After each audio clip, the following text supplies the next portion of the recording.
Good evening, everyone. Tonight we have an extra special Friday edition.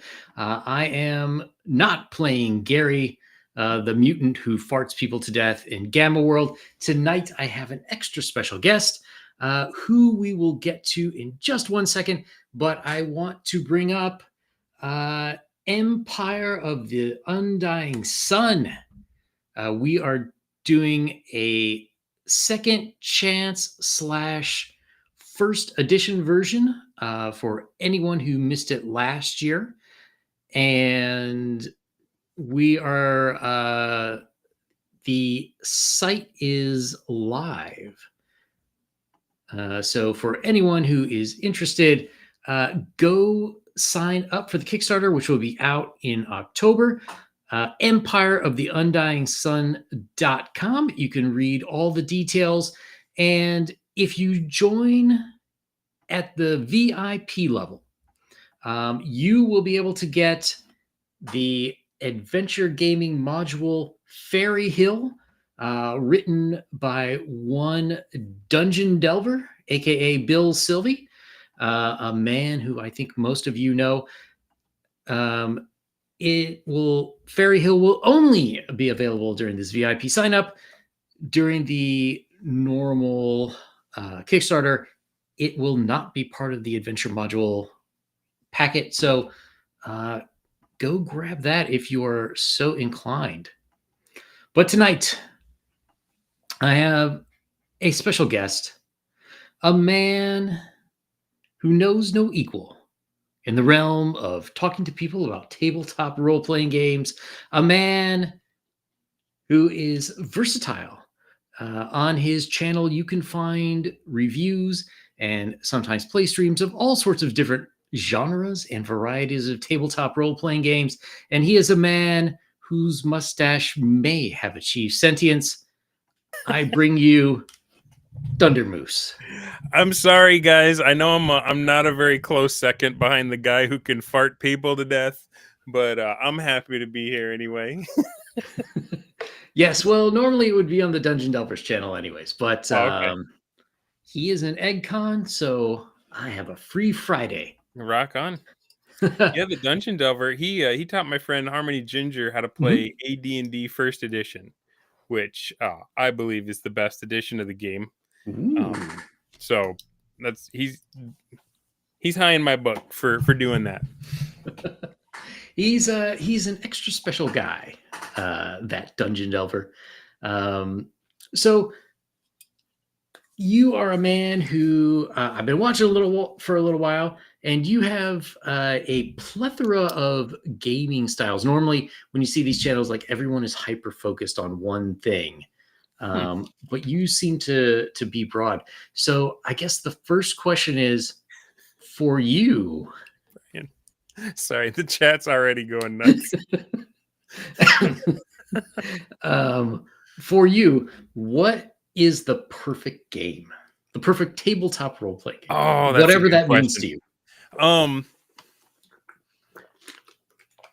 The perfect tabletop game is one where the story has not already been written.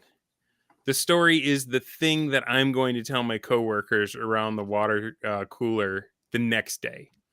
I am a big believer in total player autonomy, where the world exists. It is there. It is full of things that can be interacted with. But the job of the DM, as they're representing the world, is to be watchful. And you're trying to pick up on little moments of player fascination. If you can suss out the thing that they're most excited about, the thing that made their mind open up to what this game is, you can give them an experience that no other medium can give them. And if you have a huge module in your head and you're trying to make sure you get it all right, that's cognitive load on the DM. Even if you've got if you are prep addicted and you have way over prepped everything, act 1, 2, and 3 of what you want to drag the plot you want to drag your players through, if you find yourself constantly complaining about how you gave out every good hook from the mysterious stranger sitting in the Aragorn booth in the corner of the tavern with the smoke billowing up, and they just ignored it. There is a better way to play, and I get a lot of flack for hanging out with certain crowd. I feel like Hobie in Baywatch. I never should have hung out with those kids down by the liquor store, right? Like, to me, it's Mhm. the BroSR hanging out behind the friendly local gaming store. But yeah, so I don't know. How did you get into the hobby? What is it that, like, your first moment that you were like, okay, this is something that I could enjoy more than just this one time? Like, if you think back to like the Oh. seminal moment when you played a role-playing game and you were like, this is different than Monopoly or Life or something, right? Yeah, that's an interesting question. I think I was like 14 or so, Okay. um, somewhere around there. And well, first I had the books for AD&D 2E, but I Okay. couldn't find anyone to play Oh, because it see? was too dangerous. Those were dark times. Oh, yeah. Um, Yeah, the Satanic Panic. yeah, but for some reason, Marvel superhero role playing game was just fine, and people wouldn't make fun of you like they would for being a D&D nerd. Well, you didn't have to So, sacrifice anybody, right? You could just run around the house in a cape and your undies and you were good. well, I didn't have to, but You had to make the mouth noises though when you used your powers. I know that happened. of course, So doesn't count if there's no sound effects. I never played that one. Um, how were the adventures? Was it just like you got a city and there was a bunch of bad guys and factions and you had to decide what you wanted to do? Or was it like there's an inciting incident and we begin in media res and then act one is this and then they will talk to this person and discover this and that will send them into act two? Like what was was that the main way that you Ooh. played? Yeah, well, trying to think back. So I think it's a little bit different because since it was the Marvel Yeah, superhero role-playing game, like you had all of those comic books to model adventures yeah, after, whereas D&D, like what 14-year-old knows Foffer and the Gray Mouse anymore? right, right. What kid has read All I Conan? knew is if we were going into a cave, that the statues were going to come alive. Like that had to happen. Yes. That's why I put extra statues and extra doors in places, Yeah. just to Well, taunt so them. my origin story is much like yours. Mhm. For me, it was not Marvel superheroes. It was the Star Wars role playing game. West End Oh. Games had a D6 Star Wars game, and that was well, you know what? That wasn't my first. The first one that I got really excited about, like the first game that I nerded out over, like that I would think about when I wasn't playing it, which is like for me is probably a litmus test for what I think of as a hobby game versus something you just pull out when the friends are over. Like Mhm. um, it was BattleTech.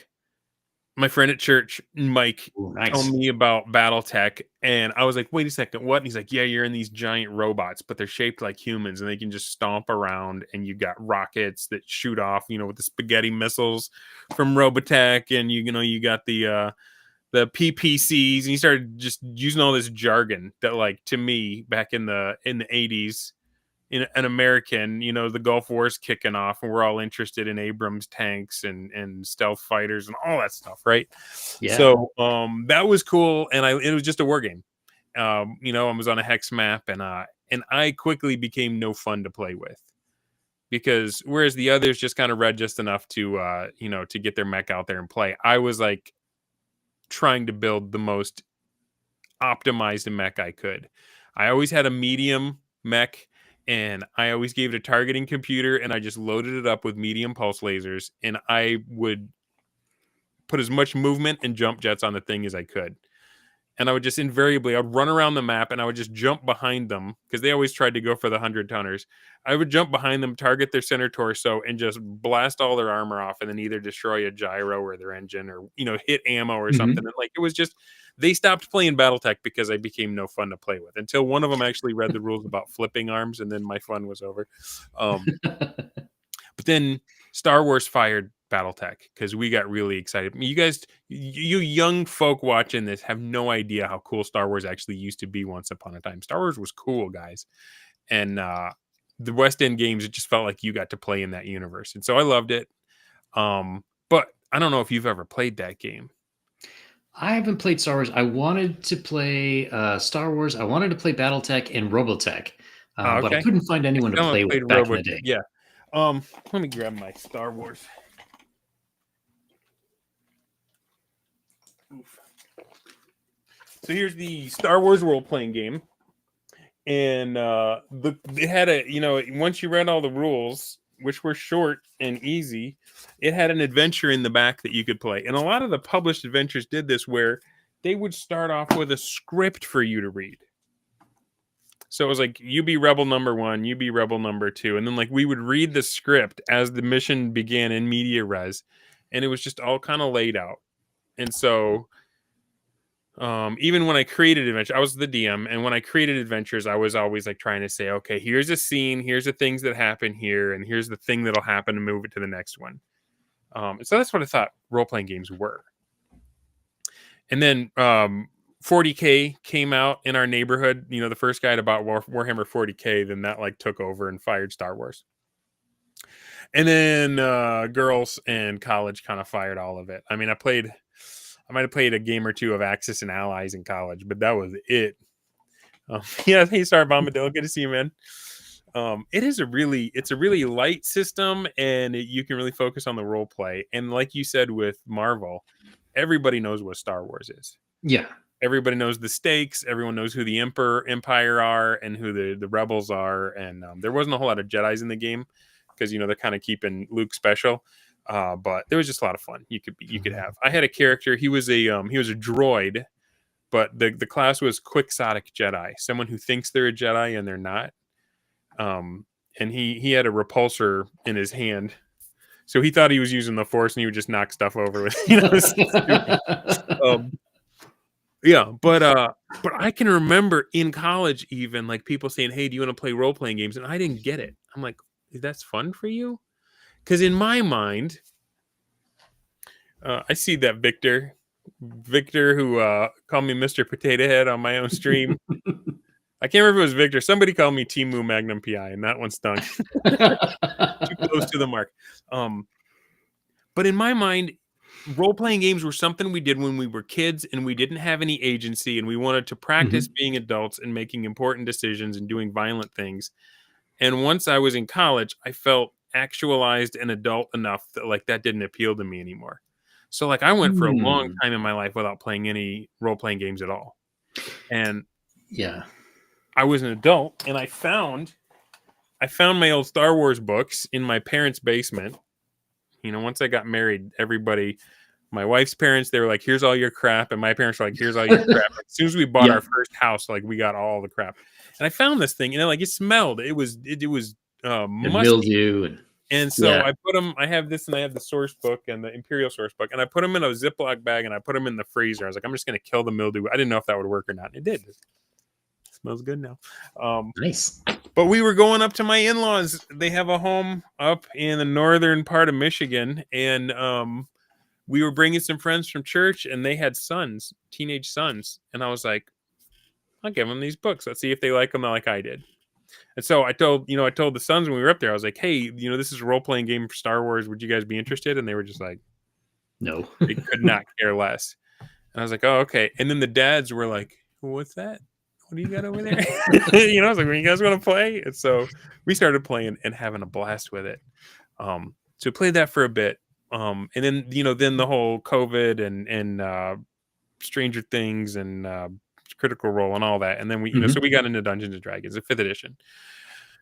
But I just found that it wasn't intellectually satisfying. And I am not trying to say that people that like that style of playing are bad or that your games aren't fun. I feel like there's a lot of needless drama about this, but it just 5e wasn't doing it for me. And I saw this stuff about the OSR and like how we're going to recapture the way they originally played in the old ways. And I started reading 10-Foot Pole's blog, and I started watching was it Questing Beast? And that was very bad for my wallet. I purchased a yard of unplayed modules in Wow. books. And because you hear them gush about it, you're like, oh, that looks really exciting. I want to play that, and then I buy some, and I was just sitting on the shelf. Like you said, can I get people to play this with me? And so I was starting to kind of go off on that, and then I start seeing this hashtag on Twitter that says BroSR. This is when I started hanging out with the kids down by the liquor store, right? The BroSR. I'm like, who are these guys? And the types of games that they were talking about blew my mind. They were clearly having more fun than anybody else. People were coming at them hard, and they were just like memeing them with like bodybuilder images and Mhm. wrestler memes, and like like what is going on here? I got to check this out. And so there's a lot of really bombastic personalities in the bros, and they were like, you haven't been playing real D&D, and here's the good stuff. And so what do you feel when you hear that? Right? Like if I were to tell you, let me see if I can pronounce your name correctly. YangYanZhao4. Yeah. Yeah. Was close? Yeah, that's good. You look great, by the way. I don't know Thank how you. the surgery went, but like Oh, I don't well, see any folds or anything. it's, I only go to the best Korean specialists, and Cool. What was I saying? even got the Oh yeah. male pattern baldness going. So it's Yeah, I got that too. I was transition complete. Well, okay, so I make weird stylistic choices. Like in my head, it looks so clear. Like at one point, I shaved off the middle of my mustache, and I just had the cobra Ooh. fangs, Uh-huh. and I thought that was pretty hot. But I was pretty much the only one. And I told my wife the other day, I was like, I can't tell if the bowl cut is atrocious or goes incredibly hard, and I'm leaning towards the latter. And she's like, no. No, and I realized if you got a bald spot and you get a bowl cut, it just looks like an off-center tonsure, and Yeah, it looks like you need to get one of those friar's robes and yeah, but it was just giant like cross, just start got whipping stupid. yourself. Man, you guys don't realize, any of you that don't have as much testosterone as we on this camera do right now, and Mhm. you got a full head of hair, there's so many options you don't have. If I was to try and do a mohawk, I would look like a wingnut. It would just wreck it. It would wreck it. Anyway, what was I talking about? The bros. Yes, the So bros. how would you feel if you've been playing for 40 years and some upstart jerk comes in your timeline and is like, you aren't playing real D&D? How would you handle that? I would probably not be super happy, but I would also be intrigued as Yes. like, hey, and then, oh, but what is real D&D? You tell me. Yeah. Right. So those are pretty much your options.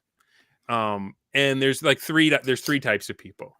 There's like people that like have made this game their entire identity, and their only reaction is, oh yeah. And then they just like finding anybody else that espouses the BroSR ideals, and then they just ankle bite them mercilessly on X. So that's one So, option. The opposite option is to be like, you got a better way? Show me. Teach me. Let me learn the ways that you say are better and try them for myself.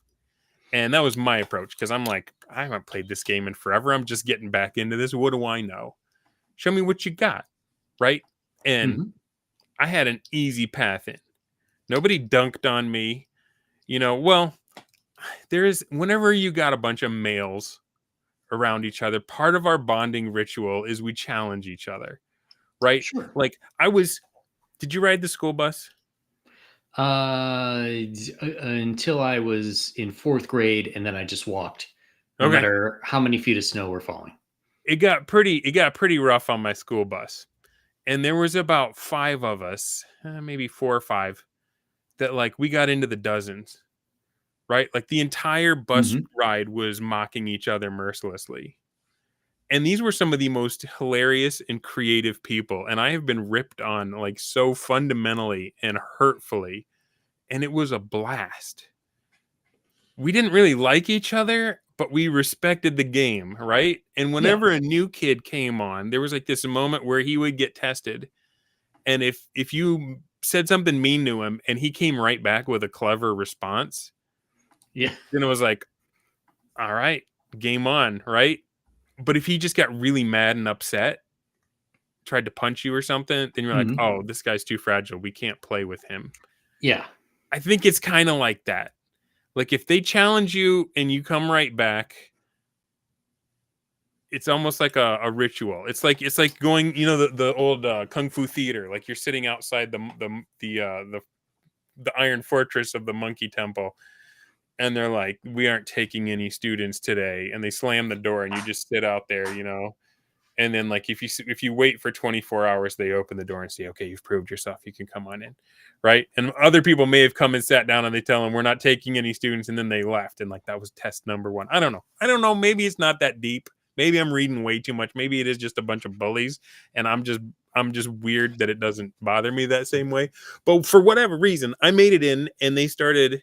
And on the outside, it's a united front because there's so much ankle biting.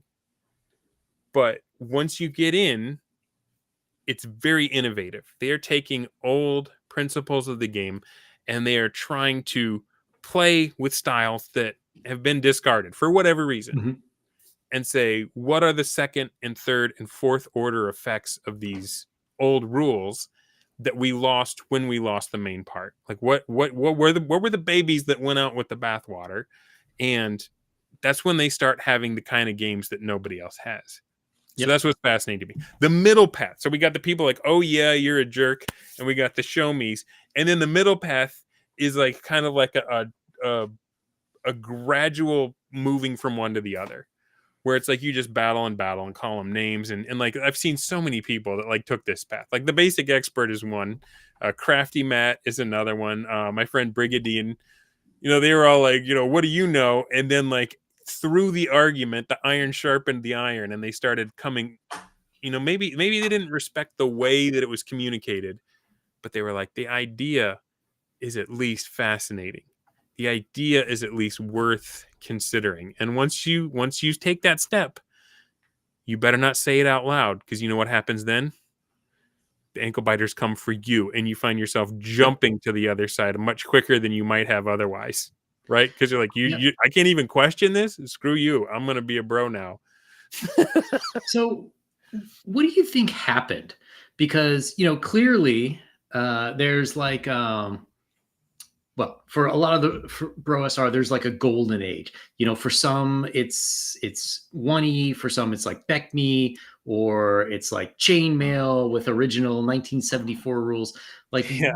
what happened between that golden age and where we are now? Where did things start going awry? Um, I wonder what you mean by awry. Like, I feel like it's a great time to be interested in this stuff. Well, no, it is, but what I mean is like, that was kind of the default. And now things are so different. So I should probably say up front, I enjoy 5e. My Mhm. my first campaign guide was for 5e, but it was meant to feel like old 1e games. Yeah. And to me, it's part of it is expectations, and then like younger people not knowing how awesome things were before. Yeah. Well, okay. I also enjoy 5e. If you want to play with players, you pretty much have to, right? One of the Yeah. reasons I really appreciated getting pulled into the bros, because I'm playing with guys that know 1e, Mhm. and these guys know it like nobody has since it came out. Yeah. And so part of it is, I think a lot of the rules, and I heard Harmony talking about this on who was she talking to about this? I'm sorry, my brain. I've had a lot going on this week. Harmony was on somebody's channel, or somebody was on hers, and they were talking about like, when did the play style that I'm fascinated with, when did it stop, or did it ever happen? Because I've had some, I can't believe, just little tiny me, some of the names that I've had on my channel. Mhm. And so I've had Griff Morgan, I have had Mm. Rob Kuntz. And Rob Kuntz told me, I don't think he said it on the air, but afterwards he told me nobody played 1-to-1 time. He never played that way. Gary never played. It wasn't a Mhm. thing. And he made it seem like 1-to-1 time was something that just got added into the rules to differentiate it from OE. And to make the wargamers happy. So yeah, Brian Renninger, the idea of following the rules of a game is undeniable. Really. I think that right there is a major filter. Like if you say I play raw, you will horribly offend everybody that immediately homebrews the game without testing it. And you know what? I will say this for 5e, I feel like there's a lot of people that didn't read all the 5e rules. And for sure, especially 2014, 5e, especially. Yeah, if you look in this book, there's a lot of the stuff that we're talking about is in here. Random dungeons rolling up, downtime training. Like you don't just get like if you play with some, there are alternate rules.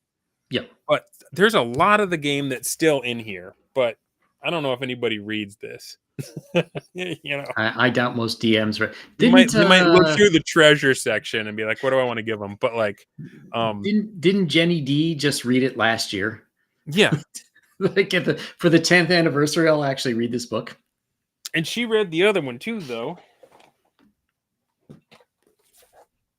The Real Deal. Oh, nice. First edition. These are my PODs. I like those because I can write in them. I can correct them. There's some errata in there. And I like taking colored pencils and color in the pictures too. But yeah, so Brian says Tunnels and Trolls is when it started going awry. The second generation games made by people who didn't understand what was going on with D&D. So I think there's been people that play the game the way that I'm like lampooning here since the beginning. Yeah, I think there were kids that bought the books and just didn't know what to make of one-to-one downtime. They bought the books and man, encumbrance is hard. It's kind of a drag. I just want to stab something. And they don't realize the second and third order effects. So yeah, you may have played for 40 years. You may be one of the 40 years guys. But did you play right the whole time? Or do you instantly start substituting your own preferences for what the actual rules are? So like that's kind of that's almost like to the level of a solo scriptura, them's fighting words, deep schism thing you say, play 1E with all the rules, even the ones the gross nerds immediately ejected from the game. So what does it mean to play with one-to-one time? And what happens if you do it that you don't get in pause time games? And that's how you get some of these stories. Like I wasn't there from the beginning. I'm a Johnny come lately to all this young. I was reading on Twitter and these guys were cracking me up with the stuff they were doing. So Brian Renninger in the chat, he says, I did play for 40 years and I played wrong. Right? So like that's the thing. The ankle biter says, you're going to teach me how to play. I played for 40 years. And that's the response is you played wrong for 40 years. And then they say, well, Gary never played that way.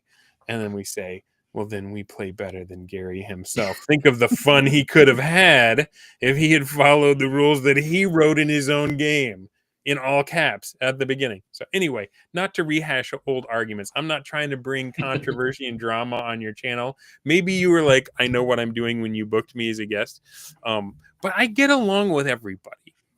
If I have somebody that bitterly disagrees with the BroSR on my channel, I let them have their say. I don't argue with them. When Rob Kuntz is talking, I shut up and I listen because I am privileged beyond words to even have him on my show. You know what I'm saying? So not all my friends get along with each other, but I feel like I get along with a lot of them. Yeah, and to me, it's interesting. Like I mentioned, I did my campaign guide in 5e, but I took a lot of rules and a lot of different play styles from 1e, slapped them onto 5e, and it's like you're saying, what are those orders of effects, and is it really like that? So things like encumbrance, not using encumbrance, then you're not you don't plan on how you're going to carry items. Did you get a mule and a simple cart? Did you? What are all those casting tensors discs? In the inventory that you can purchase? What are all those large bags and small pouches and backpacks? Like, what are those for? Why would anybody buy them if you can carry an unlimited weight and you could just get as bulky as you want going down the hall, like you're playing Katamari Damacy or something, and just stick into every bit of loot you find. Right? But so Yep, okay, absolutely. what's the next level of that? So now you've got a decision to Fortresses. make. Yeah, you got a decision to make. You're in the dungeon and you just found a chest with 8,000 gold pieces in it. But if you load up, first of all, you may not have enough people to load up. And even if you do, you hear the orcs coming. Are you going to be able to run away from them if you're completely encumbered? If you're not keeping track of Exactly. that, you don't have any of those meaningful choices to make. You don't have a whole night worth of planning of, we got to go back into that dungeon. I hope you wrote down every turn we took in because we want to get back to that room and get the rest of the gold that we couldn't carry the first time. Right? You know, that kind of stuff. And then, like Yep. you said, fortresses. What do you need to protect your gold from if there's no other player parties that might decide that they want to spend their evening raiding your loot? Exactly. Right? And he's like, whoa, time out. Dundermoose. That sounds like PvP. This is Dungeons and Dragons. We're the get along gang. Everybody helps each other out so we can get the ruby. Right? But if you read about those old games, I'm gonna grab another book off my shelf.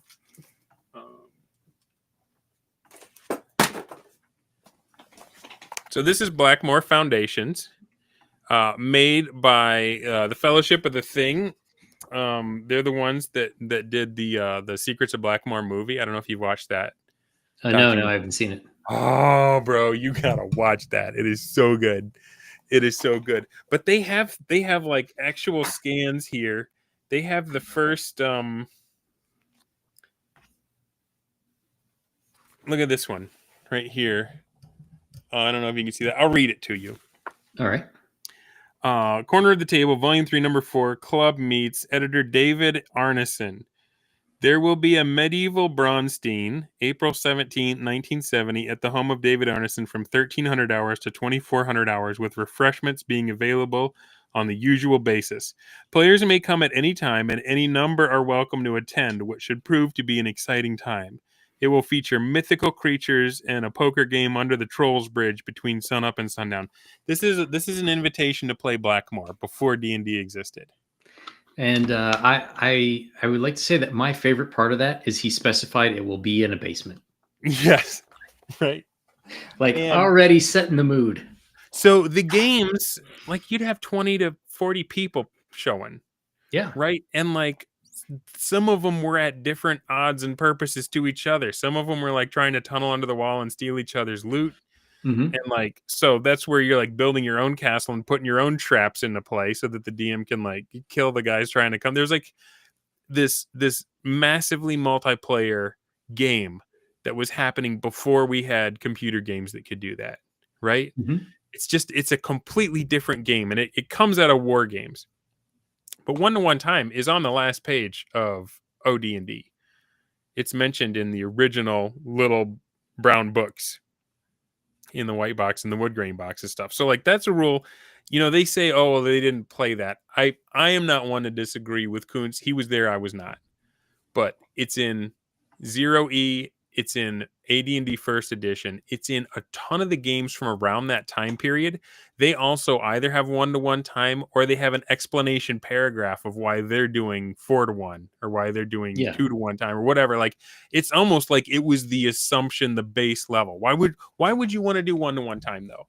Like, why can't we just pause it? Well, if you're not the only thing going on in the world, if there's other tables that you're connected with and you're like, hey, the Baron is going to send a platoon of his men to the south, and the people in the Twin Cities would send a message to Lake Geneva and say, hey, in your war game, here's what's happening. We need somebody down there to play the Baron and his troops, and somebody play one of your guys and tell us who won and what happened.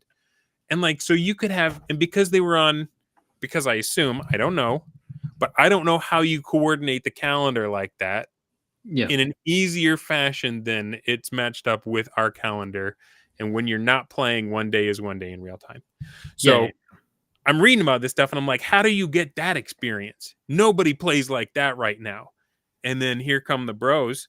They had this and Brian Renninger, who's in the chat right now, was part of this. And I read about this. And this is what like got me fascinated.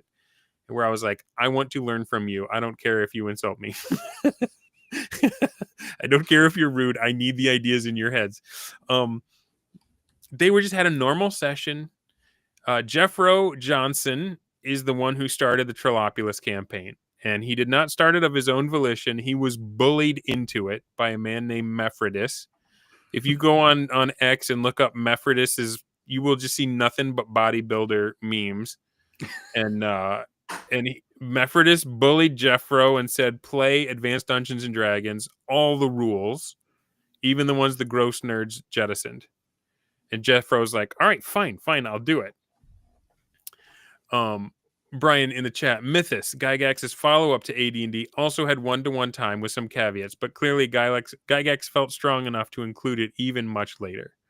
So, and that's the other thing. Again, I don't want to disagree with Kuntz. He's an expert. I'm just some schmuck in Michigan.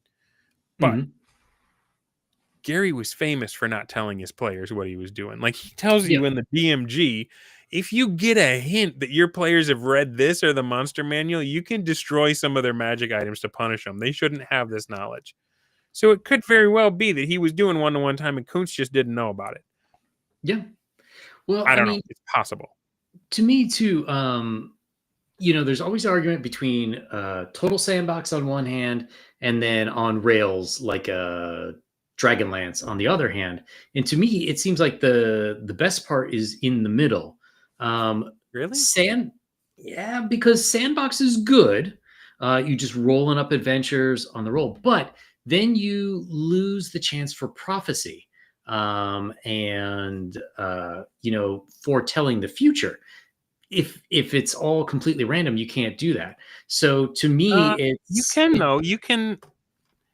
you can put prophecy out there and then trust yourself that you'll be able to massage it into happening somehow.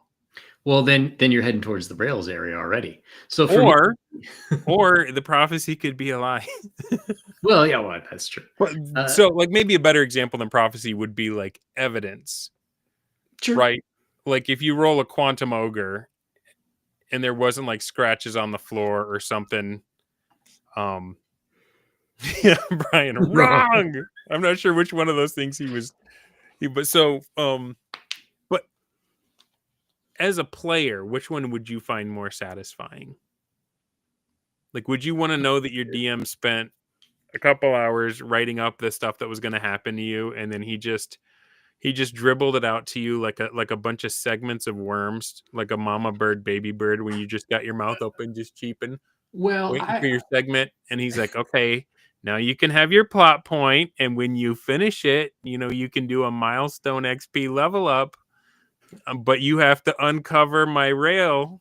You're like, did you ever see the movie Blazing Saddles? Yeah, of course. Remember when there's the quicksand and like, we're gonna die, Bart? And he's like, take it easy, my foot's on the rail. He's the player that found the rail.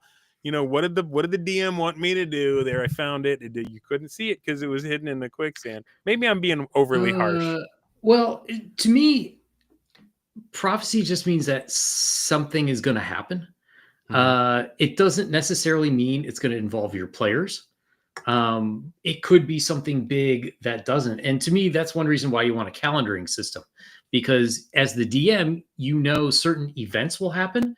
Yeah. How your players interact with those events is totally dependent on what they're doing. So they still have the choice. It's like, if on July 31st, there will be a solar eclipse, your players can be doing whatever, and that solar eclipse is still going to happen. I don't necessarily feel like that's the chosen one. I don't like the chosen one motif.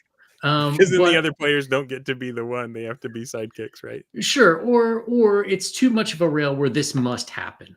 Yeah. To me, it's like, especially at lower levels, you're in the world, and like kings don't give a crap that Sir Stabs-a-Lot, just killed 5 orcs or something.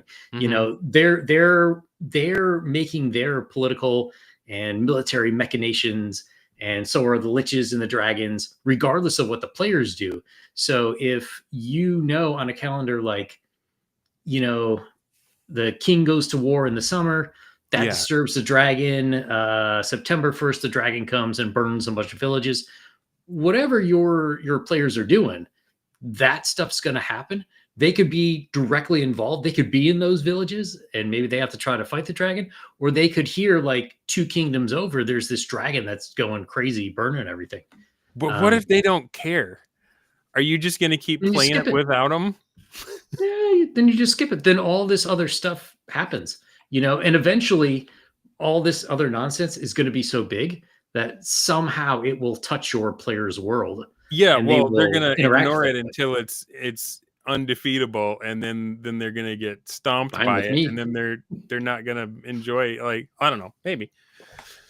I feel like there's a danger that we fall into as DMs, and I am not a great DM, so don't like take this as like Dunder thinks he's awesome and he's gonna school you guys. Everybody watching this is probably a better DM than I, so let me just put that out there first. But I feel like there is this mindset that creeps in when you are running a game, that there is this let's catch up with Fluid here before I pontificate. In Okay, one-to-one wait. time, Sorry, something. this was his first comment. Oh, okay, go ahead, read it. Prophecy relates to one-to-one time. One-to-one can make prophecy happen. Explanation: in one-to-one time, something can happen ahead in time, then it's fixed as players catch up. Yeah, that's true. Because a session can get ahead of the calendar. Like when you play a session, you're not stuck in one-to-one time while you're playing. Now it's good in the dungeon. He says, we ignored it, then the sun died and the blood rain started. Oops. Do you know what he's talking about there? No, but Okay. I'm going to take some notes for later. All right. Well, let me finish my first thought, and then I will tell you the story of the blood rains, because it is the thing that dropped my jaw about this style of play. Okay. My caution is, I feel like, and however you're playing, as DMs, and I don't know if this is like video game brain or movie brain or what, but we get the idea that we have to simulate a realistic, ongoing movie with no continuity errors. And that if we fail to keep all that going, then it will somehow be unsatisfying to ourselves or the players. And I feel like we almost posit a non-existent audience that's out there watching, waiting for us to screw it up. And that can really grind. And the fact of the matter is your only audience is your players. Yep. The only thing that matters is what they think is important in the game. And the only thing you really need to be able to run with is when you see them light up over something and say, that's what I want to pursue. And so I feel like the more things that the prophecies we build and the orc kingdom over here and all this stuff going on, the more that's just cognitive load, and you're going to miss the eye flash. You're going to miss the lean forward when something happens that they suddenly get fascinated with.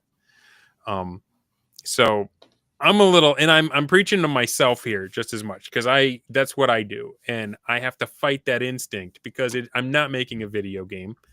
I'm not making a movie. Nobody's watching it but my players. And if I do a bunch of stuff off camera that they could care less about, that is just wasted. Unless at some point they're going to care about it, but you never know.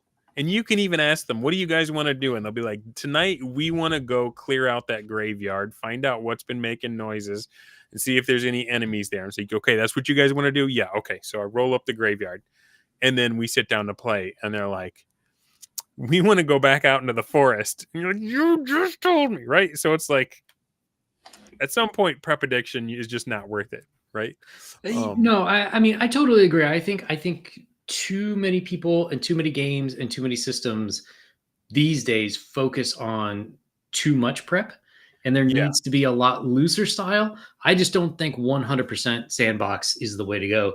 I mean, kind of like Cyrus says here, so the modules are railroading. I mean, at some point, you have to be able to say, like, a DM says, okay, we're going to do an adventure about rescuing a princess from the dragon. Like, at some point, there has to be some sort of buy-in from your players. I mean, don't worry, your players will totally wreck saving the princess from a dragon anyways on their own. That's going to happen for sure. But, like, there has to be a smidgen of buy-in, I think, to make things run smoothly. Otherwise, you think you're starting heroic fantasy and you end up with like barista simulator.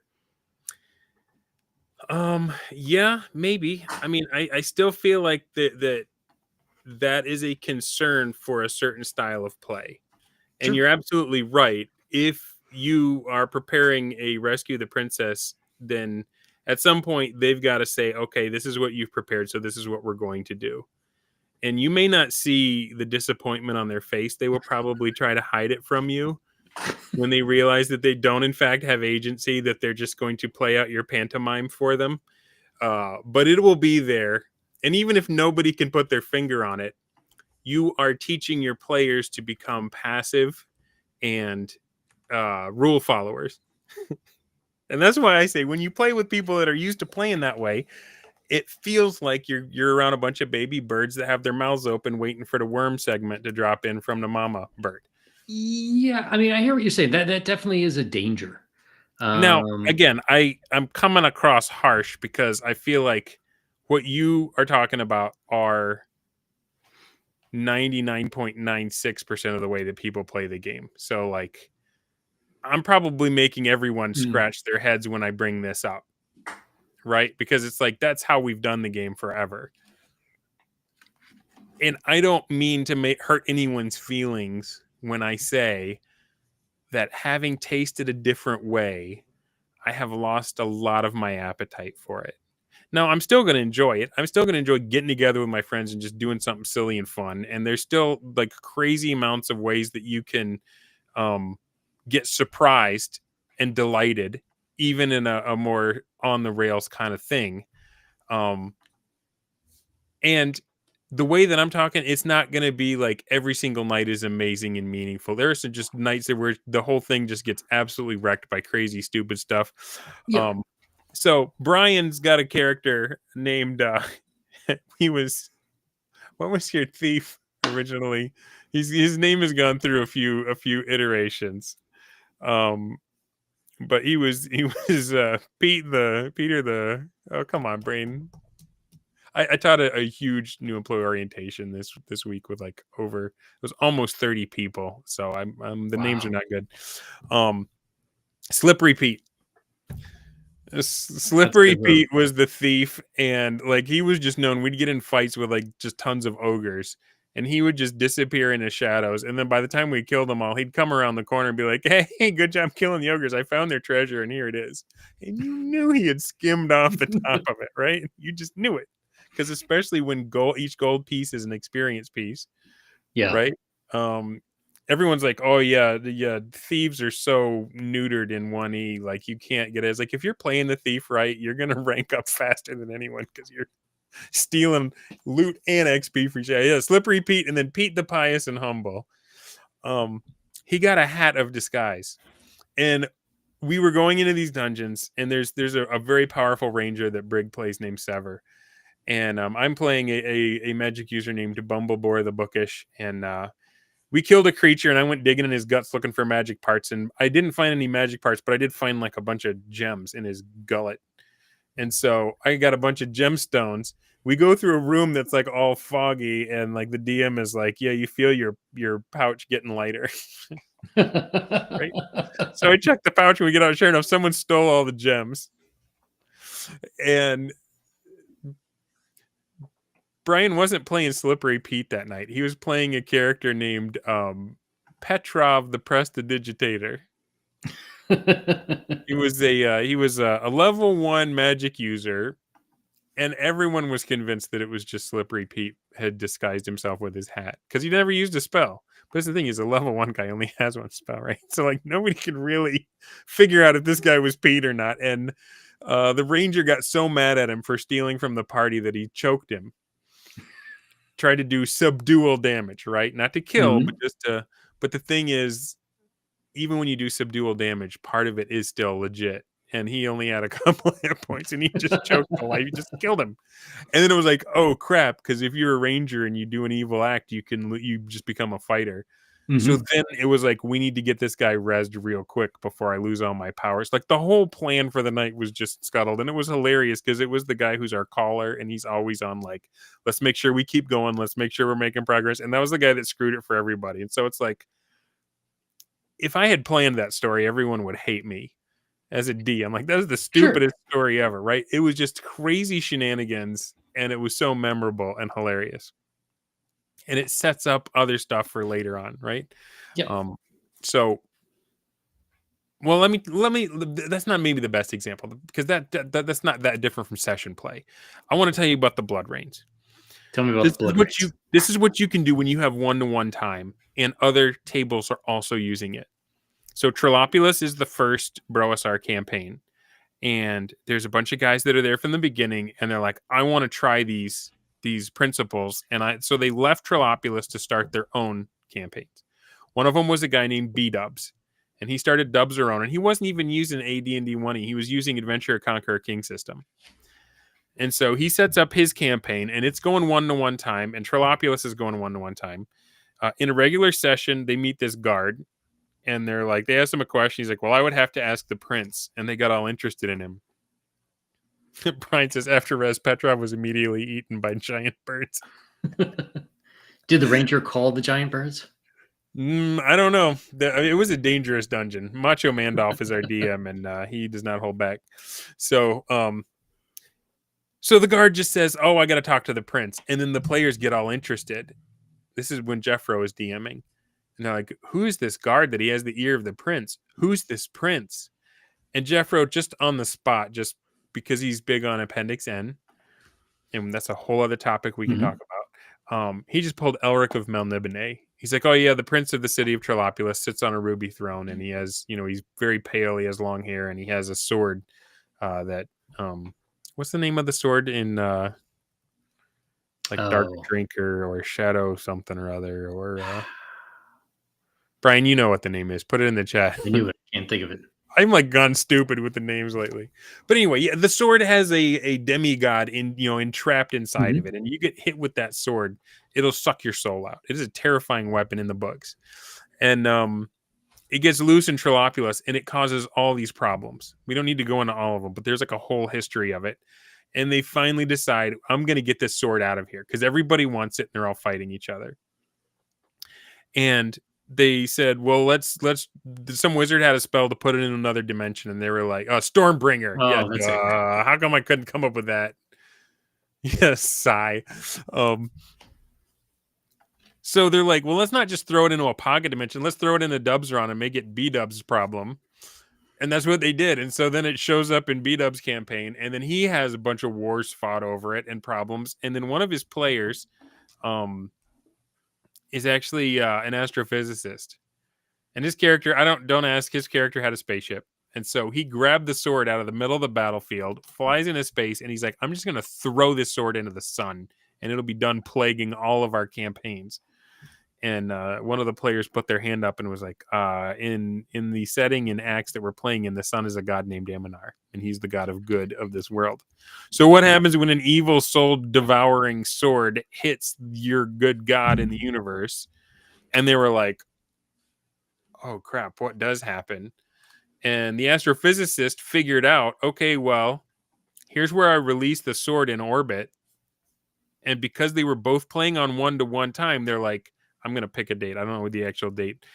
September 14 is when the sword hits the sun.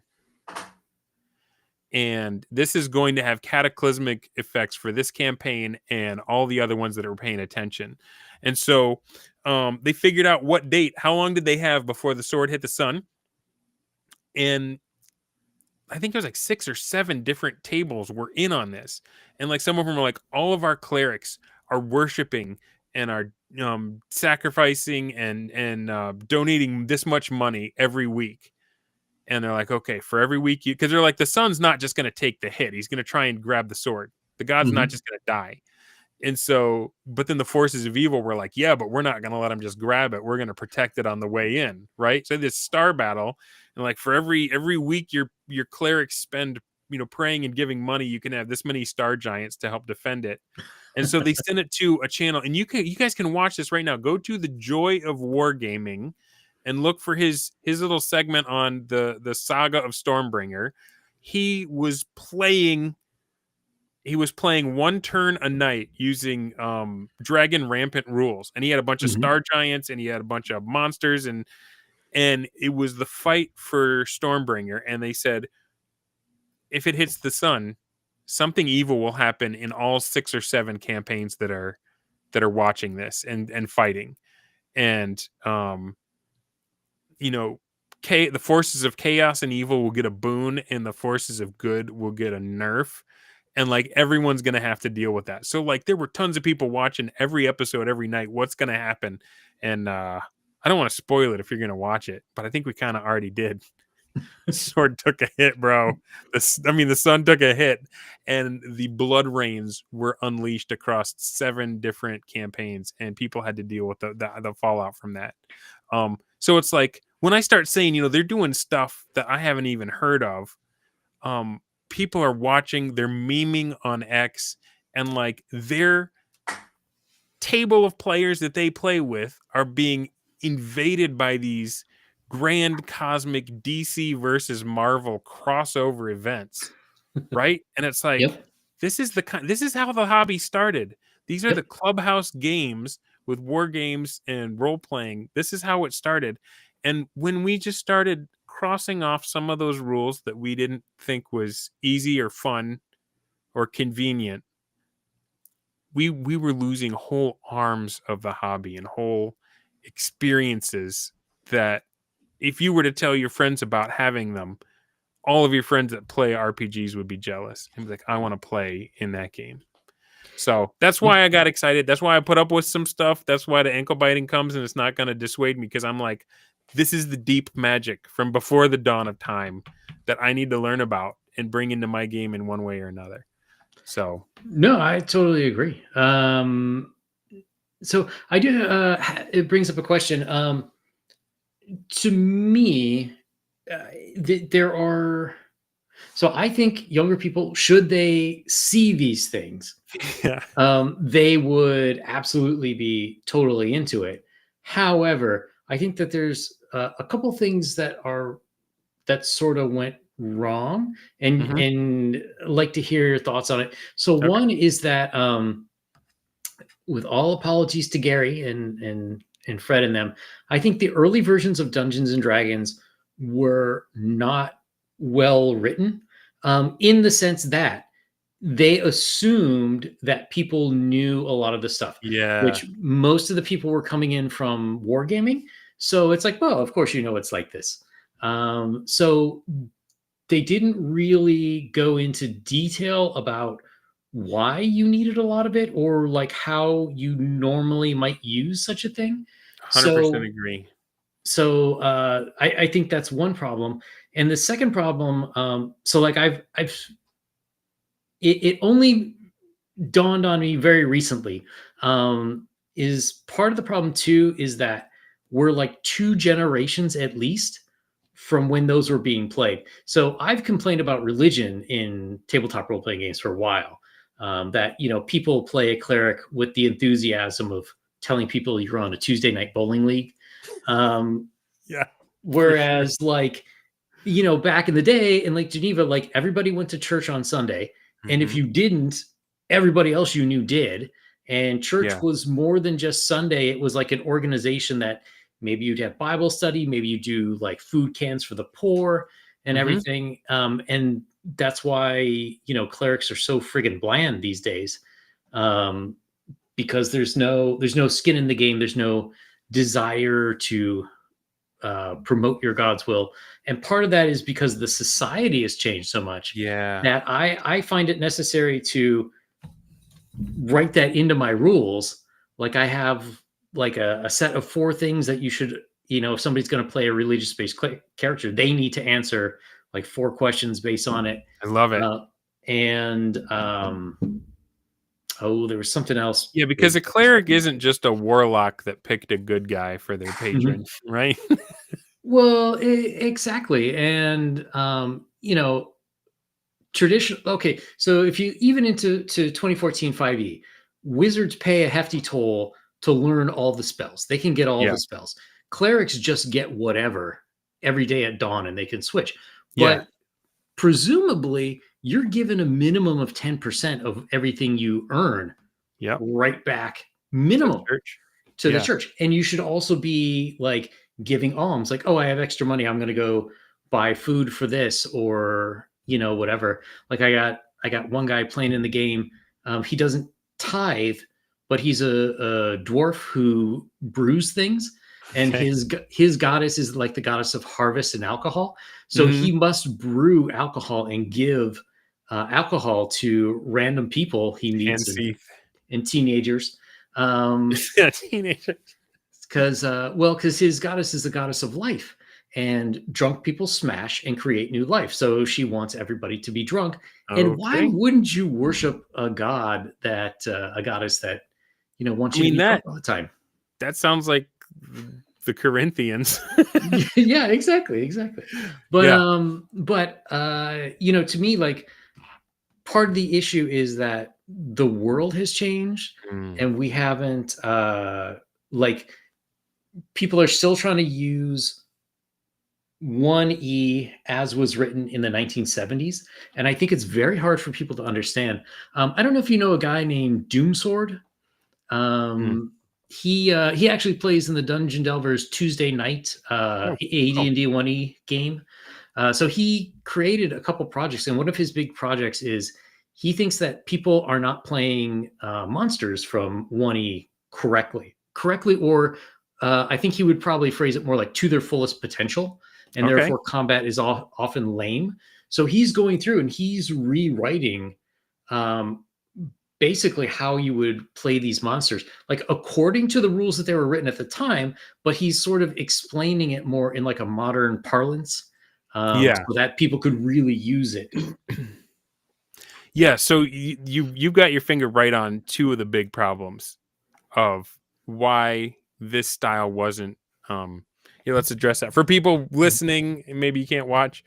Brian Renninger has a comment. Appendix 2 of deities and demigods is super important and rarely used, sadly. Yeah, that book is like a you must have if you're going to play a cleric. That's like I consider that one of the core books. So there's Player's Handbook, Monster Manual, DMG, and Deities and Demigods, and then I would probably just add like Monster Manual 2 and Mhm. Fiend Folio, and I think you're good. Yep. I don't think you need anything beyond that. But yeah, so the culture of the game, the war gamer stuff, the stuff that was the curse of knowledge to them. Like it seemed so obvious and apparent that they wouldn't even have to say it because everybody knows this stuff, right? And then they didn't say it, and then we don't know. Right? So game culture, but also you're right about the culture. That's why in the BroSR, like they stress get healthy, get physically fit, work out, go to the gym, go to church, read your Bible, understand, real good and evil stuff. If you're going to play with it, you're going to make believe. Maybe you should understand what's really at stake with your soul. And before he even got into AD&D 1E for reading and playing all the rules, Jeff Rowe had another book that he came out with called Appendix N. Mhm. And so that to me is one of those things where it's like we don't know what that culture was like. I was born in 77. I Yep. wasn't aware for it. And I can't go back in time to when the world was like that. So what do you have to do to steep yourself in? Read the old war stuff, right? Like I've got uh what's his name? Come on. My brain is just crap for names tonight. I'm glad I got the books though. Right? Tony Beth, Ancient Wargaming, right? Oh. Read Chainmail. Read Donald Featherstone's campaigns and stuff. Like read the stuff, Corns, Strategos, the stuff that this came out of. That's one way that you can try to reclaim the culture is to understand the kind of games that they were playing. It would be awesome if you could get some friends together and play Chainmail. A lot of windows line up and you can see Yeah. straight through when you get Chainmail. And Chainmail is not just something you can read and understand. You've got to play it and see the edge cases and argue the rules and figure it out. But that's one way to steep yourself in the culture. And then, like we were saying, read Three Hearts, Three Lions by Poul Anderson. You read that, you're going to automatically understand alignment. You're going to automatically understand paladins, that kind of thing. So we can't go back, but it's not completely lost. We can look at the artifacts and say D&D was a game that was designed to emulate a certain genre. The rules that it has are in the service of making you feel like Conan, Fafhrd and the Grey Mouser, Elric of Melniboné. Like, it is a simulator for the pulps. And so the more of that stuff you have, especially as a DM, I talk about the big net that we carry behind our heads. And like little ideas and stuff are getting stuck in it, and like two of them will connect together and make a connection, and then you're like, that has to happen in the game. That's going to be amazing, right? So the more of that stuff you put in your subconscious, the more of it's going to be there when you need it, when you reach for it. The other thing that I would recommend is try playing no prep. I'm not saying no prep for the rest of your life. I'm not saying zero prep is the only way to play. But do it long enough that you get good at it so that you can just open to Appendix A and roll up a random dungeon in the moment while it's happening. And once you are comfortable with that, you don't ever have to be afraid of going off the rails again, because you know that wherever they go, you can keep up with them. I got some silly little dice here. I got this. This one shows me directions. It's a D8, but it's got, like the cardinal and ordinal directions. I've got this one that has the hexes, and I got this one for dungeons. This is on Amazon. You can get this stuff. So I mean, you don't need to necessarily go to the I don't know if I'm going to get that to focus. Oh, there we go. Okay. Got a treasure dice. So you can just get some stupid dice and roll those, and just practice your improv muscles. Practice your in the moment. What do you need? You need a place, you need a adversary, and you need a treasure. You can use the tables, you can use the dice. There's a bunch of resources that have random tables. And like, because when I was total 5e brain, I thought, why would you ever want to do random tables? Why would you ever want to do random monster checks? Why would you want to do this stuff? It doesn't sound good. It sounds like it gets in the way of the story, because you got to let go of the story, man. The main character should be the world, and the players should be like, I'm going to grab this world by the short curlies, and I'm going to make my imprint on it. I'm going to get a domain. I'm going to carve out my kingdom. And when I read the session reports online, my character will be the main character in the after action report. Like, that is what a BroSR player is ultimately trying to do, is become the main character of the after action report that the DM is going to write up. Yeah, I mean, I totally agree with doing more stuff on the fly, and definitely it's a skill, and it makes the game better to have random dungeons, random abandoned castles in the woods, and whatever. And to me, I think the story isn't what somebody writes and puts in a manual or in a module. The story is whatever shenanigans your players get into on the night. I think as the DM, it's just my responsibility to set things up to an extent, like put obstacles in their way that allow them to be awesome. Yeah. Well, and the thing is like those tables in the back of the DMG, they are meant as a stopgap. They're meant if the characters go off of your map, if they go in a direction you weren't prepared for, here's what you can use to keep up with them. But they aren't going to be as interesting as if you take those rolls and then take some time to make them weirder and stranger and stronger and funkier. Just because you rolled it up doesn't mean you have to go by what the roll is. Right. But I would recommend doing that for the first couple of weeks or whatever, till you got your chops, till you're comfortable with it. But then add that special sauce. And where do you get the special sauce? Well, that's because you have read a bunch of Appendix N books the week before, and your brain's on fire with the weird stuff that happens in there. Brian says, Pete never wants to be mentioned on the AAR. That's because you don't want us to know what you're up to, dude. But yeah, it does. It opens the game up to player versus player. Not in a, we're just immediately going to kill each other. But it's like, So my character Bumblebore, I often know that Slippery Pete's going to try and steal something, and I'm like, how can I help you and get a cut? Right? Like you're Yeah, going to yeah, sneak yeah, into yeah, that yeah. tent. I'm going to cast invisibility on Slippery Pete so he can get in there unseen. Now I'm trusting that he's going to hook me up. Maybe he will, maybe he won't. But like that's where the fun of that Braunstein style play comes into it, where it's Mhm. like the interactions with your fellow players can be far more interesting than what the DM can give you. And that also lets the DM off the hook. As a Yeah, DM, I do not want to feel like it is my responsibility for everyone to have fun. I yeah, don't, at the end of the night, if they didn't have fun, I don't want it to be my fault. Right? I like what yeah, yeah, of Alexander course. McCrease says in his book, Arbiter of Worlds. The DM's job is to provide the arena where fun may occur, and then it's up to the players what they're going to do with it. But it is not my job to make sure you have a good time. I just need to make sure Yeah, the game is interesting and fair, and then it's up yeah. to you.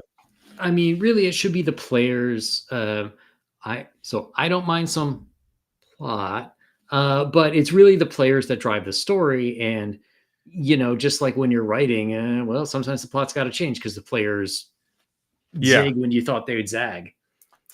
So another big innovation that has just captured my imagination with the BroSR, and this is something that happened actually in a 5e game. A guy named Chanticleer was playing Dragon Heist, Waterdeep Dragon Heist. And I don't know if you've read that book, but it's in a I city haven't, called but I'm Waterdeep. familiar with it. Okay, it's in a city called Mhm. Waterdeep, and it's like a heist movie. But you have options of who is going to be like the main criminal bad guy at the time, and like there's like I think they give you 5 or 6 different groups. One of them is a beholder, one of them is Mhm. like twins or something like that. And Chanticleer was like, I don't want to try and keep track of what they're all doing. So he said, we've got all of them. And then he just called a bunch of friends that weren't in the game session and was like, all right, you've got Xanathar. Here's the situation. Tell me what you want to do. And just gave the NPCs to his player characters or to his friends. And then they would tell him what the NPCs were doing, and then that would impact the way that the game was going. And so immediately it jumped the rails from what's in the module because now you have an alive city that's being carved up by rival gangs, and they're trying to use the player characters against each other. And you get stuff that can happen that it's not just that it's better than a module, it is something that the module just cannot deal with. For Mhm. example, you got a group of guys and they're like, we're gonna go to the dungeon, and it's a vampire dungeon, and we're gonna kill the minions, and we're gonna clear out the top 2 levels and get enough loot to level up. And they keep doing that. And the guy who plays the vampire at the bottom of the dungeon's like, oh, this is driving me nuts. And so the next time they come there, he had hired extra guards to defend his dungeon, right? So they come Uh-huh. back and they see how these humans are defending it, and they're like, well, how much is he paying you? And the guy tells them, and they're like, well, we'll pay you more because we're rich. We just cleared the thing out. And they're like, okay. And they switched, and then they cleared out the 3rd level. And then the next time they came, the vampire met them at the gate, and he was like, all right, listen. He's like, I know you're just going to keep coming back and wrecking all my stuff. What if I hire you to go get me a magic sword from another region that I want, and I'll pay you more than you will get from level 4 of the dungeon? And they're like, deal. And they shook on it, and then they went off. And then that doesn't ever Yep. happen if I'm running it. He just goes blah, and he tries to eat them, right? Yeah, yeah, But yeah. like, it's so much more realistic when a player takes on that role and thinks, what does the vampire want? I'm going to get what I want. I'm trying to win my own game here. I tested this when I was first paying attention to these things. I was playing Keep on the Borderlands, and I got it's my bros. They just love 5e. It's my brother-in-law and a bunch of guys from my church. Mhm. And so I was trying to get them to play something other than 5e. We were playing Axe, and they were like, I'm not sure about this. And so we do Keep on the Borderlands, and they went into the Cobalt hole, and it just immediately went south because nobody brought any torches because they thought they had dark vision. It's like, no, that's not a thing, right? Yep. So at the end of it, and they hired they brought along the evil priest that's in town. I'm sorry, that's a spoiler if you guys don't know. The guy in town is not to be trusted. Anyway, like the lights went out, and he clonked one of them on the head, and by the end of it, one of the wizard escaped, and one of the guys was in the pit trap.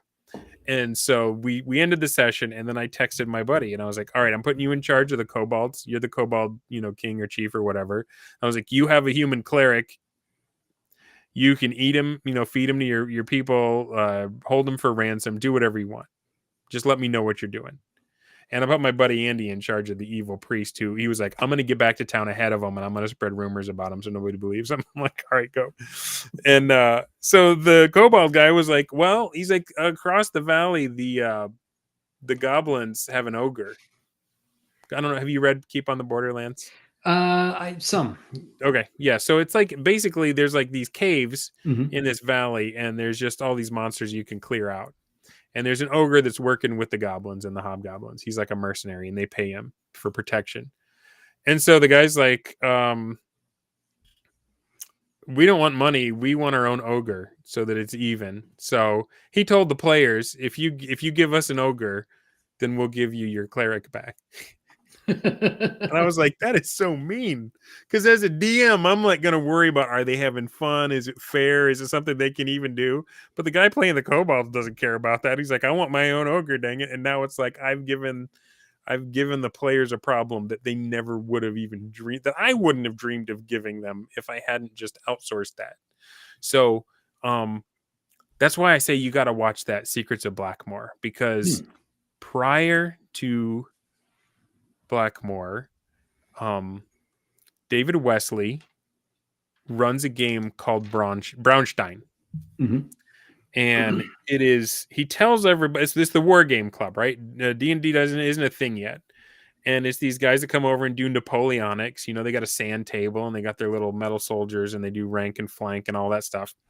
And he tells them, tomorrow we're going to be playing a big battle, but whatever happens tonight is going to impact it. And he said it takes place in this little college town called Braunstein, because it's by a river and the stones are stained brown. And, you've got the, was it the Austrians or the Prussians or I don't remember.